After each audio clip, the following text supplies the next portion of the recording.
তাত ধুবুৰীত ভয়ংকৰ ৰূপ ধাৰণ কৰিছে HIV/AIDS।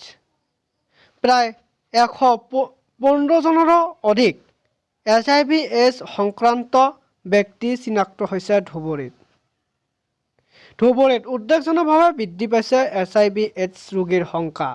ধুবুৰীত আতংকময় পৰিৱেশ। ধুবুৰীৰ বিশেষকৈ ড্ৰাগ আসক্তসকলৰ মাজত HIV/AIDSৰ প্ৰভাৱ যথেষ্ট বৃদ্ধি পোৱা পৰিলক্ষিত হয়। ধুবুৰীত HIV/AIDSৰ ৰোগীৰ সংখ্যা বৃদ্ধিৰ ওপৰত লক্ষ্য ৰাখি ধুবুৰী জিলা প্ৰশাসন, আৰক্ষী প্ৰশাসন আৰু ধুবুৰী চিকিৎসা বিভাগে যৌথভাৱে সচেতনতামূলক পদক্ষেপ গ্ৰহণ কৰা পৰিলক্ষিত হৈছে। এই ক্ষেত্ৰত বিভিন্ন স্বেচ্ছাসেৱী সংগঠনেও এইডছৰ ওপৰত সচেতনতা বৃদ্ধিৰ বাবে ধুবুৰী জিলা প্ৰশাসন, আৰক্ষী প্ৰশাসন আৰু ধুবুৰী চিকিৎসা বিভাগক সহযোগ কৰি আছে। মুঠতে ধুবুৰী জিলাত ক্ৰমাগত এইডছৰ ৰোগীৰ সংখ্যা বৃদ্ধি পোৱা ঘটনাই অশনি সংকেত কঢ়িয়াই আনিছে। এই ক্ষেত্ৰত অধিক কঠোৰ হোৱাৰ বাবে আহ্বান জনাইছে স্থানীয় ৰাইজে।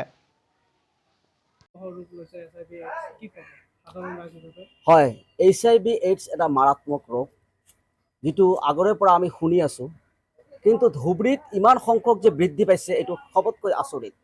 কাৰণ ধুবুৰীত HIV/AIDS বৃদ্ধি হোৱাৰ বহুতো কাৰণ আছে। ইয়াত বিশেষ কাৰণ হৈছে ড্ৰাগছ এডিক্টেড আৰু ড্ৰাগছ এবিউজ ল'ৰা ছোৱালীবিলাকে। ইয়াত ড্ৰাগছ পাৰ্টিকুলাৰ যিটো আছে ব্ৰাউন চুগাৰ ইনজেক্ট কৰে, এজনৰ পিছত আনজনে এটা চিৰিঞ্জ দি ইনজেক্ট কৰে। ইয়াৰ ফলত আমাৰ মনে হয় ড্ৰাগছ আপোনাৰ HIV/AIDSটো বিয়পাই পৰিছে।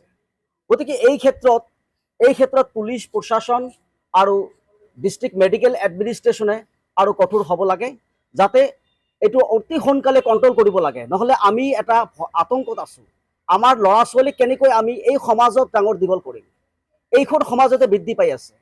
গতিকে মই বিশেষকৈ ধুবুৰী প্ৰশাসনক মই অনুৰোধ কৰিম, যাতে এই বিষয়ে কঠোৰ নজৰ দিয়ে, চোকা দৃষ্টি ৰাখে, যাতে এইটো আৰু বিয়পাই নপৰে।